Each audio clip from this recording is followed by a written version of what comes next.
thank you very much, Robert, for agreeing to do this. I really appreciate it. I know everybody's kind of time at the moment sort of precious, especially sort of within the sort of NHS and healthcare industry and so on. So no, I just wanted to say thank you for that. Also, I thought let's just start a little bit like a Marvel superhero. Can we sort of talk about your sort of origin? You can go into sort of as little or as much detail as you want, but sort of the main things that I was interested in is obviously sort of how you sort of got into the sort of low vision industry, the field as it were. And also, I know from speaking to you obviously previously, we're constantly talking about Bryce, is you're from South Africa. Yes. So I think people would be kind of interested to know kind of what brought you over here and yes, and so on. So yeah, could you sort of introduce yourself and of course, yes. Well, thanks for having me on. So I am Robert McKenzie. I am an eye clinic liaison officer for Moorfields Eye Hospital, or ECLO for short, ECLO. And I am, by my accent, originally from South Africa. I've been in this country now 18 years in October, and I absolutely love it. Wow. And the biggest reason why I came over 18 years ago, because I myself live with a visual impairment, and growing up in South Africa is hard and tough on any given day. But then if you've got an illness or a disability that you need to live with, it's just so much harder. And I'm pretty much an outgoing kind of character, so I had the right to come over due to having family roots in Scotland. Oh wow! Due to my surname being McKenzie, it's a Scottish surname, and this, my dad's side of the family is Scottish, and my mother's side is South African. So I came over on that kind of route. And I first got here really not knowing, anyone or anything, or really knowing what I wanted to do with my life. I was a lot younger then and didn't really care too much for those kind of things. It just took life as it came and hoped and believed that stuff would work out. And then I really started settling in and finding out things, and what help and support is out there, and what I can possibly do, and I came into services to do with visually impaired people. And what I quickly came to realize is it wasn't really self-centered support. It was really like, there's a game club on a Thursday and a coffee morning on a Tuesday, and that's the help and support, and off you go. Which I didn't really enjoy, or even think it was placing my needs or first. I thought that all of us with the illness or disability are different. We've all got different needs, wants, requirements, hopes, dreams, and I didn't like that services were almost commissioned in a way to tell you what it is that you need and what you want and what you need to be doing with your life. So so it was really that I thought, hang on, there must be other ways and means to try and make work a lot more self-centered. And then I started getting involved with services that are looking to change, recommission services, and that's kind of how I started in the field. I've been in the sight loss sector now for 14 years out of the 18 years I've been living here.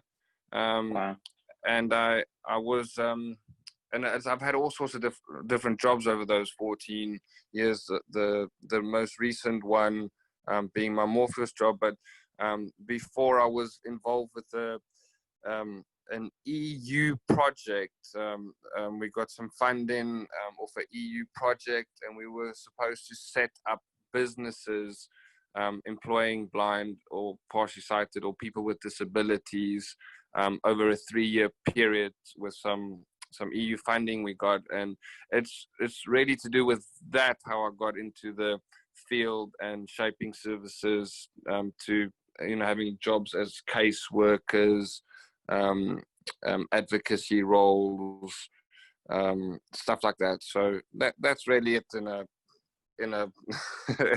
yeah, in a lot of words. But yeah, that's really how I got here and got me into my role. And obviously being visually impaired myself, I was quite keen to better services and advocate for services, as well as people such as myself living a fulfilled life, but led by the person, by the individual, which I think is very, very important. And it wasn't how things were, 14, 15 years ago when I got in the game.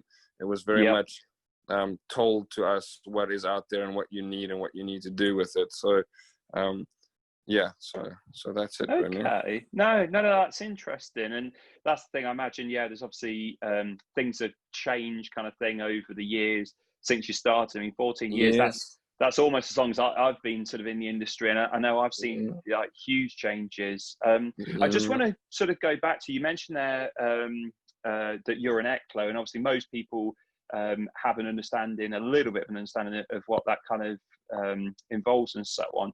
But could you just sort of briefly outline the sorts of things that people are sort of looking for from your service? Because I know when I've seen before, you do things like you'll have a open day every so often, like with a sort of a table with different sort of products and flyers and so on, which I think is important, because a lot of the time when I've been into hospitals, the sort of the clinics and so on, if they're behind closed doors, you don't always get a chance to sort of see things before you haven't sort of sat down and had a consultation with people. And again, I think we all know the importance of sort of friends and relatives and neighbours understanding this kind of stuff. And I think it's a nice forum to have where you're maybe there with kind of colleagues and you've got things on the table and you can talk to people. But what sort of in your role as an ECLO, what sort of things are people looking to sort of get from you, as it were? As obvious as that might sound, some people might not know.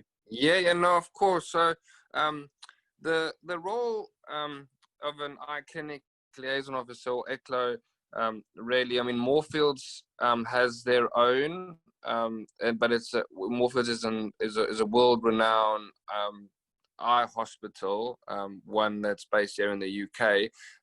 But then there's also other ECLOs set up in other hospitals. So some hospitals around the country have an eye department, and in that eye department they might have an eye clinic liaison officer as well. And the role really is twofold. It's one to help with the registration of certificates of vision impairment, or CVI. So if someone is in the criteria to be registered as somebody with a sight impairment, you can be registered as severely sight impaired, SSI. They used to call that blind in the olden days, or SI, which is sight impaired, which was partially sighted in the olden days. So I help, so only an ophthalmologist, an eye doctor, can register you in that way, and I help the eye doctors, ophthalmologists with the paperwork and the registration and sending out copies. But then also the other part, and a very big part of our role, is being an advocate or an advisory point for patients, their friends, their family members, and carers. So, I might have, for example, and I can deal with children right up to adulthood, and beyond, senior citizens as well. And all of those people obviously come with their own needs and wants, desires, hopes, and requirements. So, but it's not just for the patient, it's for their friends, their family members, their carers, because it might be somebody, it might be parents with a very young child who's been told about their child having to live with a sight loss condition. So it might be some counseling for the parent, or information to the parents, reassuring them, letting them know about help, support out there in the service. To senior citizens, where younger folks might want to be sure about being able to stay in touch with their friends, their family members, getting on employment, studying. They want to know that those things are still maybe possible in their lives, to where the senior citizens might want to know that there is help and support for them in their elder lives, where they might need a bit more help and support due to sight loss or any other health conditions that they've got. You know, mobility might be a big thing, getting around, shopping, that kind of stuff. But again, it's very self-centered, where I'll have consultations with friends, family members, carers, the patients, to try and see, you know, what is it that they might find difficult or challenging, or what information or advice I might need to give. If it's somebody, you know, brand new to sight loss, there's quite a lot to cover.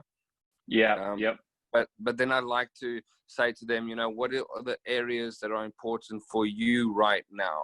So let's say, to give an example, you might be of working age. You might have been a taxi driver, and now you've been told that you will be losing your eyesight and you can't be driving anymore.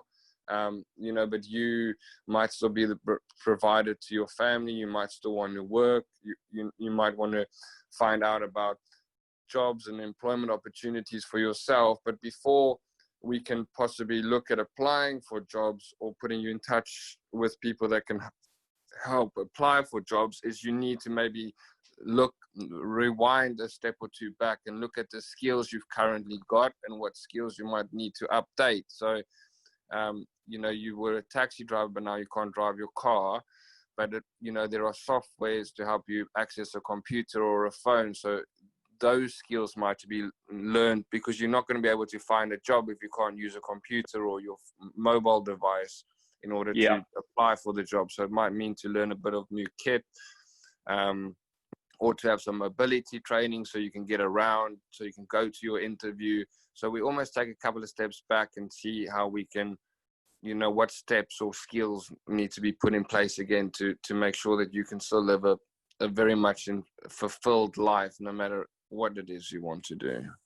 No, that's good, because that, as you've said there, I suppose, the sort of wants and needs for very young people through to sort of very senior people, they're going to differ quite a bit, and you touched on it there. So the young people are maybe going to be more interested in things like accessing the social media, keeping in touch, as you mentioned, jobs and so on, whereas seniors might be sort of more sort of care focused, or as you mentioned there, or like books, mobility. or reading or watching telly is another one I get a lot by the senior citizens. They're worried about their telly watching, and then you might have to explain that, you know, maybe by getting a bigger telly might work for you, but there are audio descriptions where the telly can talk to you. There is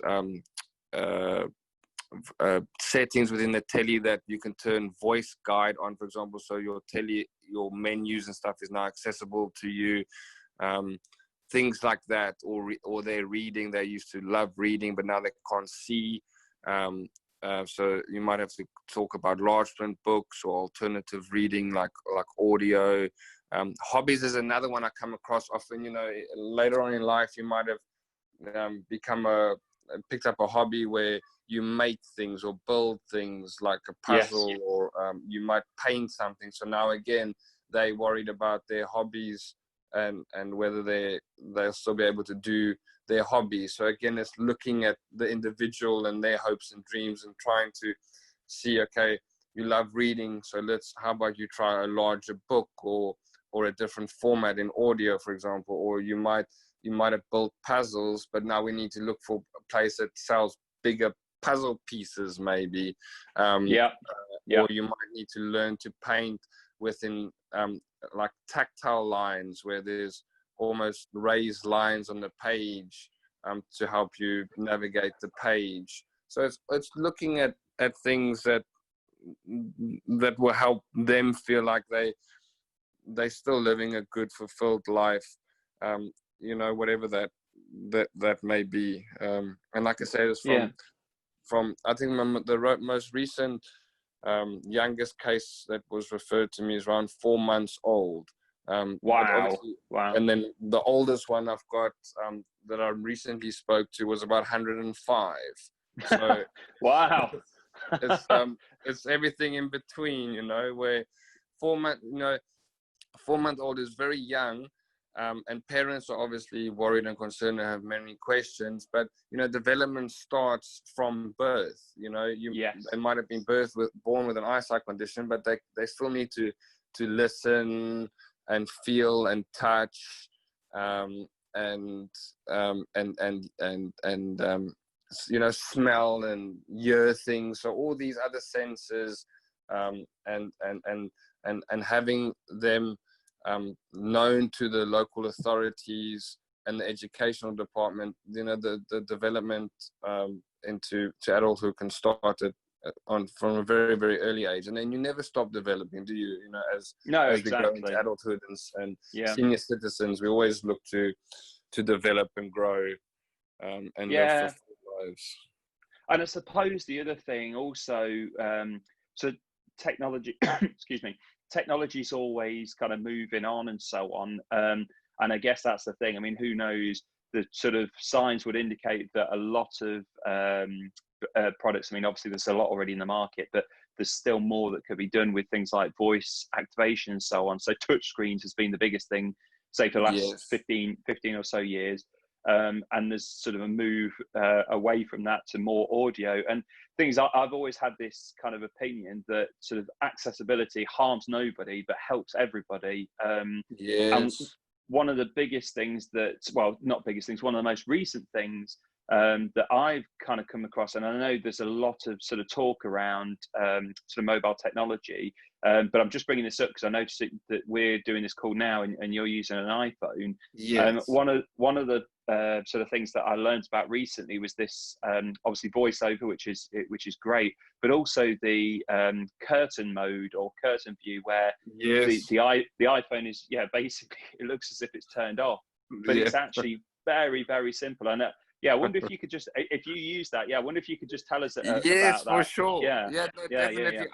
You are right. It's called the screen curtain. It's a functionality with smart devices where you can turn the screen curtain on, and I find it particularly useful. I use voiceover, so speech on my phone, and I use a screen curtain more often than not.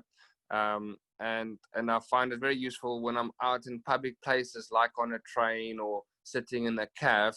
I know people can be quite nosy sometimes, and you might be dealing with patients or data or information that you don't really want others to see or know about. So to avoid me not being able to see who's maybe looking at my screen, who's around me, I can turn a functionality on, which is a screen curtain, which makes my screen dark, or looks like it's turned off, but I am still hearing my phone talk to me. But again, if I was sitting in a public place with the screen curtain on, I could still use my phone, and I or people around me could hear the speech. But if the speech is very fast, people might not understand the speech, but they can still hear there's some interactions going on. But I often sit with my headphones on then, and then I can hear everything in what's going on. I'm using my phone, but to somebody else, it looks like I'm trying to work a broken phone or a phone that's turned off. But I've got the phone in the voice in my ears, and I know what I'm doing on the screen because I've been taught the finger gestures, the commands that I need to interact with my phone or my mobile device. And it's quite funny because I've had on 2 or 3 occasions over the last, 2-3 years maybe, I've had people actually on the train tap me on my shoulder saying, your phone is off or your phone is broken. Then I'm having to explain to them that I can't see and I'm using speech, and the speech is in my ears. My phone is working very well. Thank you for your observation. So they really are being nosy. And I suppose there's definitely people out there watching you and trying to see what you get on with. But it's a fantastic little thing. As simple as making the screen dark or black or having it look like it's turned off is very good for your screen not to be seen. But then knowing voiceover and using voiceover, the speech, you can just carry on. And I mean, you can do anything with it. I can surf the internet like that. I can type an email or a message to somebody. I can write a letter or an email, any functionality. Even play a game if there was a game for a visually impaired person where I didn't need to see the screen. Yes. You know, all you'll see is my fingers going quite sporadically all over the screen, depending on what it is I'm doing, you know. Excellent. And I guess also, in theory, saves you a load of money and hassle as well. If your screen gets cracked, who cares? As long as it still works. Maybe. It's, well, just out of interest with that, because I played with it, and I'll be honest, I mean, not to put pressure on you, but I was using it within literally a couple of minutes. Would you say the learning curve would you say it's not, if you're familiar with sort of using your phone and so on and touch screens, I'm guessing the learning curve probably isn't that steep. You don't really need any sort of training as such, as long as somebody explains gestures, I suppose. Yes, that's all you literally need. You need to know your finger gestures, the commands, because by certain sounds that you hear, it will tell you whether you're the edge of your page, and also by using it, you know a little bit where if you're in an email, roughly where your sent button is, or where the subject is, that's going to be at the top. So when you're navigating your screen and you can just hear, so you hear the send button or the subject down. Now you're roughly at the top of the screen. You need to come a bit down from there into the body of the text in order to write your email. But it's not difficult at all. It's you just really need to know your finger gestures. But again, what's useful with an iPhone, and again, I'm only saying this because I'm preference to an iPhone. I use an iPhone. I'm more familiar with an iPhone, but there are other devices like Samsung. But it comes with its own commands and finger gestures and the layout of the screen. But iPhone has a functionality. I'm just trying to think what it's called now. Starting help. I think it's called help, starting help, and stopping help. And I think if this is from memory now, 4-finger double tap on my iPhone screen or my iPod screen will turn help mode on. And what happens with help mode is if you 4-finger double tap on and then the help mode gets turned on, anything and everything you do on your screen by touching your screen, VoiceOver will tell you what that command does. So if I touch my screen with one finger, it will say touch one finger, find your place on the screen. If I double tap with one finger, it will say entering in on something or going in on something. So it basically, you can't do anything with your phone, but your phone tell you what you're doing with the screen. So it's a bit of it's like a training functionality on an iPhone or an iPad that Apple has put there. And then by 4-finger double tapping again, I can stop help and then come out of help and then use my phone normally. So if you're new to an iPhone and somebody asks me about finger gestures, I always tell them about that functionality, because in their own time they can double tap with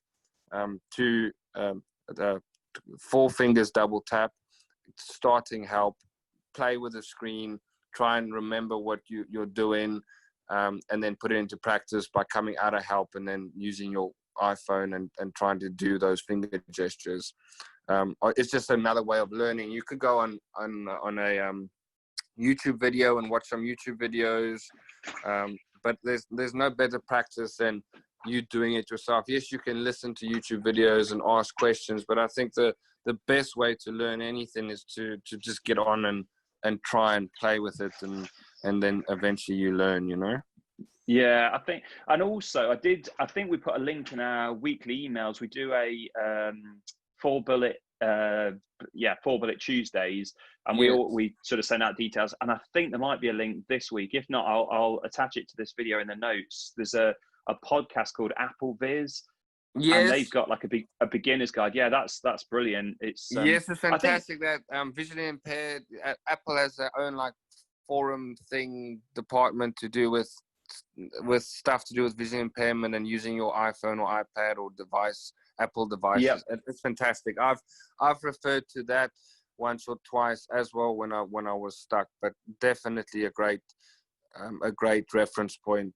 So again, if you get stuck or learning, to know about that. Yes. Sure. I think it's good. And then also, I mean, it sometimes gets overlooked. It's surprising how many people or I talk to where they don't kind of listen to it. But I think it's particularly good for sort of seniors because everybody's got access to a radio. The In Touch on Radio 4. That's right.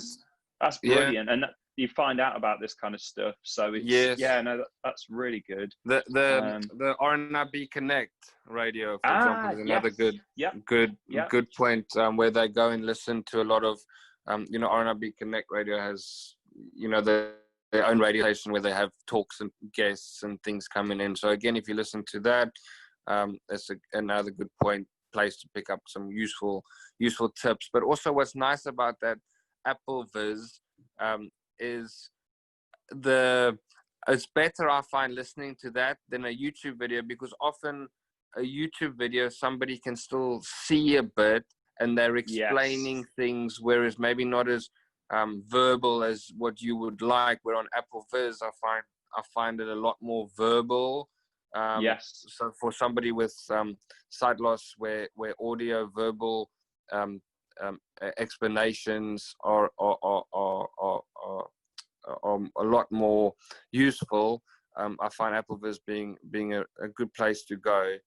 But YouTube again is fine if you maybe have a bit more useful sight, perhaps, because you might have somebody say you look there or you go there, but now you can't see where there potentially is. But where Apple Viz, because it's like you said, a podcast, like a radio thing, it's a lot more audio described verbally, which is better. No, that makes sense. And just going back to sort of your role there, obviously that's at Moorfields. I'm sure it's probably the same with all hospitals, but if you're already a patient of the hospital, I guess it's easy enough to sort of gain access to you. But how about if you were sort of outside of the hospital, you maybe registered somewhere else? How do people get referred to you? Is it through just GPs? Or, that's a great question. It's through GP. The only way into Moorfields really is through your GP, but just a phone call to them or an appointment to them should be able to get you referred to Moorfields. And then once you're in the Moorfields, then you can ask to be seen by me, or you might be referred to me by a low vision optometrist or an eye doctor or a nurse or a clinical staff member. And then once you're kind of referred to me, then the idea is for me to be there for you and on your journey with you, whether it's yourself, your loved ones, your carers, any questions you may have, because unfortunately and sadly, sometimes, people that are referred to me are newly diagnosed or long time sight loss individual, but people's eyesight might get worse and can get worse. So I'm there on your journey. So if your sight loss gets worse and your needs get different, or your requirements are different, or you need a question answered or some advice given, then I'm at your point of reference. I can try and advise you, look to support you, or put you in touch with the right people.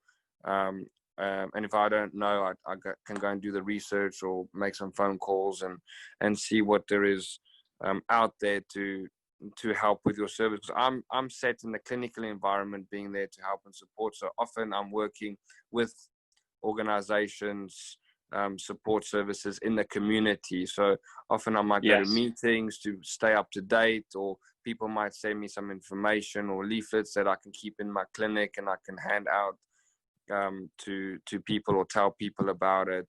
But through the GP, get referred, and then I'm there for you or your loved ones, your carers, your family members, friends, through your journey. And sometimes I'll have people seeing me often, or phoning me often, or being in touch with me often, and others might be less so. But again, it just depends on how much support that individual has in the first place, and what it is that they want to achieve or do or know about. So sometimes I might only see somebody once and never again, or I might see the same person over and over again.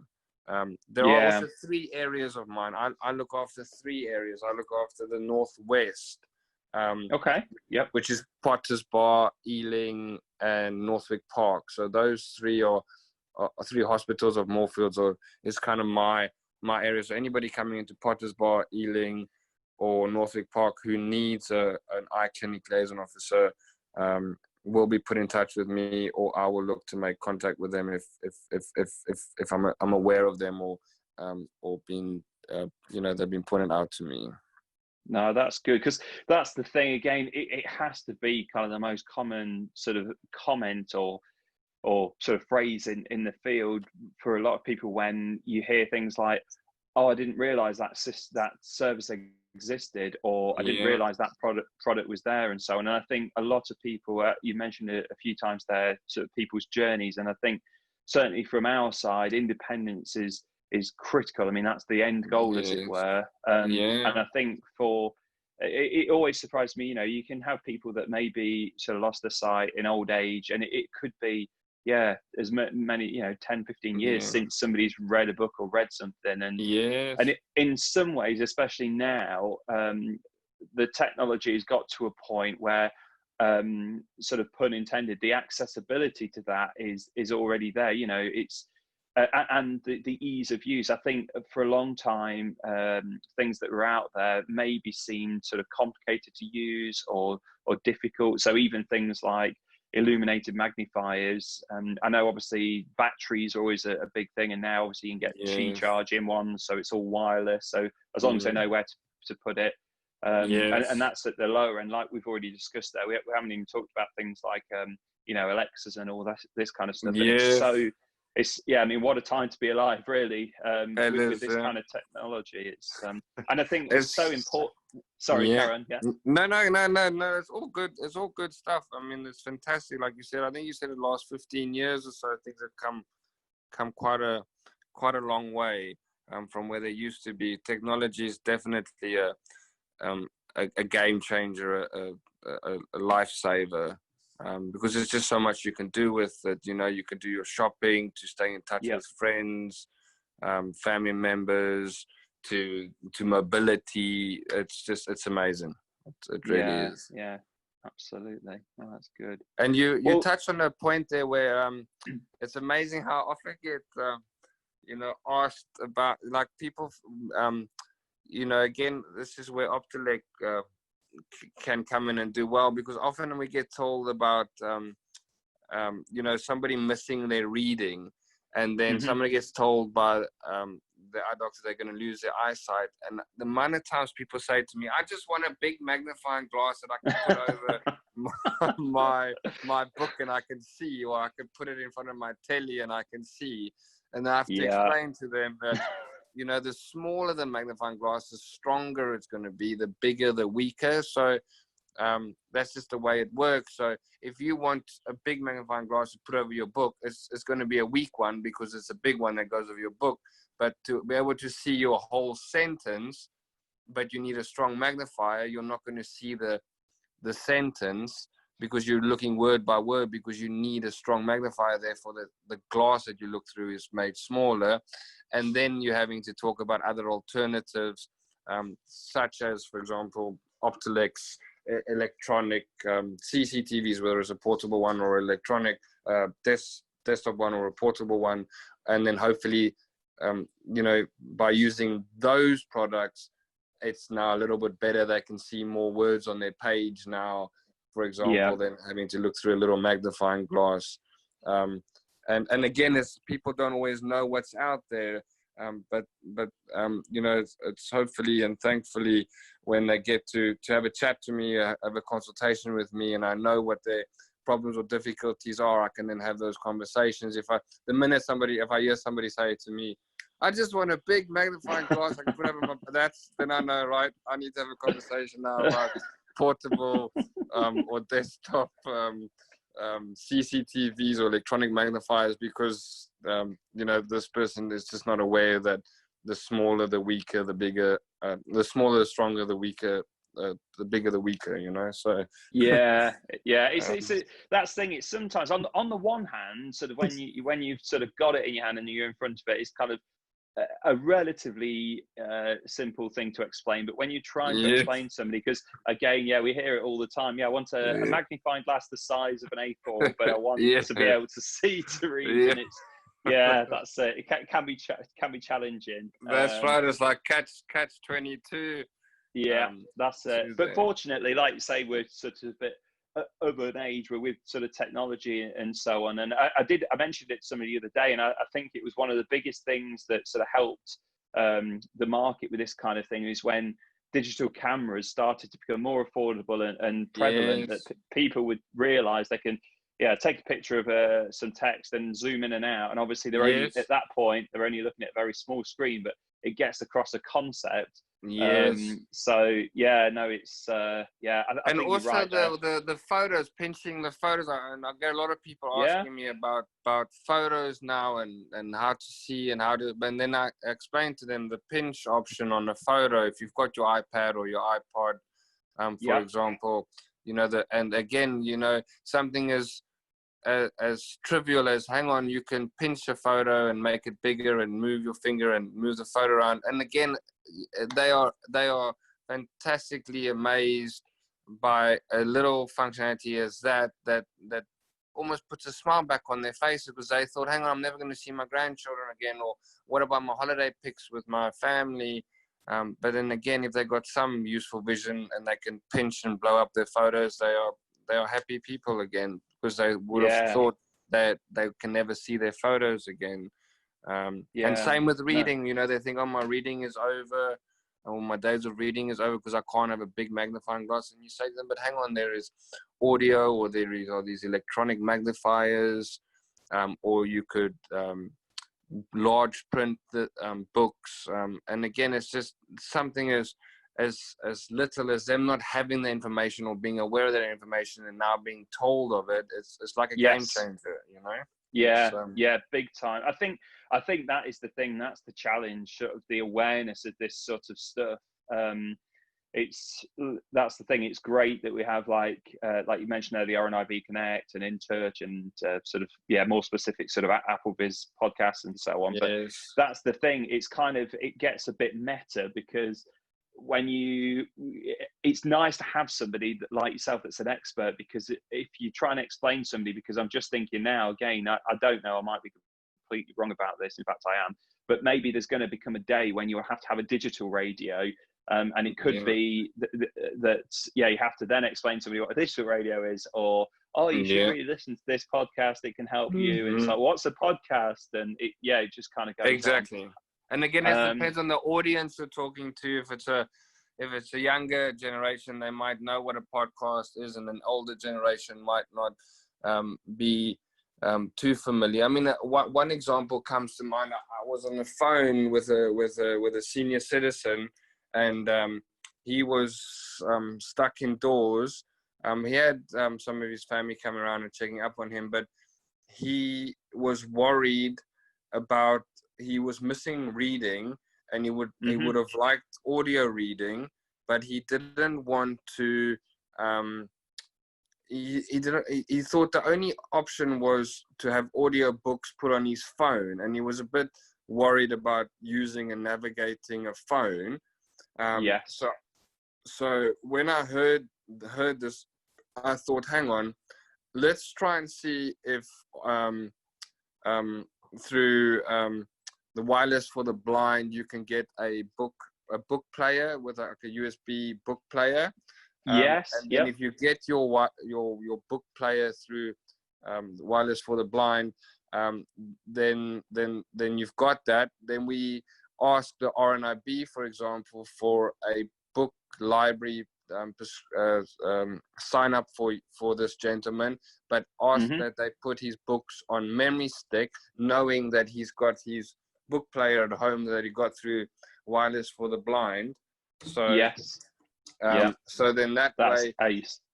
that's how I solved his problem. So he didn't think at all. He thought, oh my goodness, I have to now use a mobile device and I have to buy these books and I have to tap on things and I can't see things and I don't know how the mobile device works. And he was quite worried and panicky and thinking that that's the only next step for him being able to listen to audiobooks. And I thought, no, let's get you a book USB book player through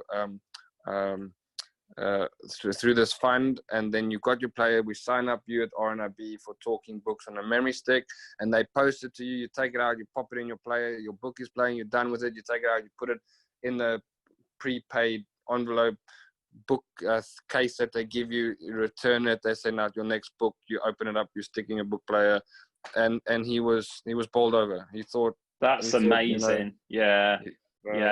Little things like that. That's really good. And again, it's sort of services that we all know about, but a lot of people don't, kind of thing. And I think that's why we always sort of fall back on sort of the support networks for people. So a lot of the time, and I'm sure it's probably the same with you, we'll be talking to sort of friends, relatives, neighbours, sort of carers, and to have those people there, and also obviously to have you to be able to explain this kind of stuff. I mean, it really is. It's kind of not an understatement to say it's life-changing for most people. Yes, for sure. For sure. And I wrote him a letter to do with it. So I explained it all to him on the phone. And then I wrote a letter explaining it to him, and I backed it up because he said to me that he'll have I think he said his son was coming, one of these days to check up on him. And I said, well, fantastic. Just so that you don't forget everything we spoke about today, I'll write a letter explaining what I've said to you now, so you can talk through with your son as well when the letter arrives. And again, he was very grateful and thankful. And a few days later in the post, he received his letter, so his son could have gone through with him and understood it. And the next time they see a new radio or new book player in the house, and they've seen these little USB, then at least they know where it's all come from and how it's come about. And this just came about from me just before lockdown, or just, in the early stages of lockdown. I phoned around my patients just to make sure they're all okay, or whether I could be of any advice or look to point them in the right direction. And this is what he then started discussing with me as, being in lockdown, he was going to get some help and support with his books on his mobile device. But now that had stopped, and he doesn't know when that's going to happen again. And then to put his mind at ease, I said, no, you can still have your books. We'll just work out a different way in having your books read to you, and for you to enjoy that pastime, so you're not sitting there worrying and panicking over. I said to him, you can still learn your mobile device if you wanted to, once we are back up and running after lockdown. But whilst we're in lockdown, if books are important to you, let's see what can be done. That's how we solved this problem. Yeah. Brilliant. But that's the thing. Nearly every conversation that I have with people, sort of with these interviews, it always kind of comes up that there can't be that many jobs in the world that you get this level of satisfaction from. That's great. And it's, and like you say, also this thing of different ages, so everybody's looking to do something different. Yes. I think I think you made the right choice. No, good on. Excellent. Well, no, thank you very, very much. I don't want to take too much of your time, and next time I'm down south, we'll have to hook up and have a brine. For sure. No, definitely. I'm sorry about my camera, but I'm sure we'll talk again, and we can share cameras, or if you're ever down in London, let me know, or I'm ever up your way. I don't know if I'm ever, unless you invite me for a bride, I don't know if I come your way. We'll do that. That's a deal. Excellent.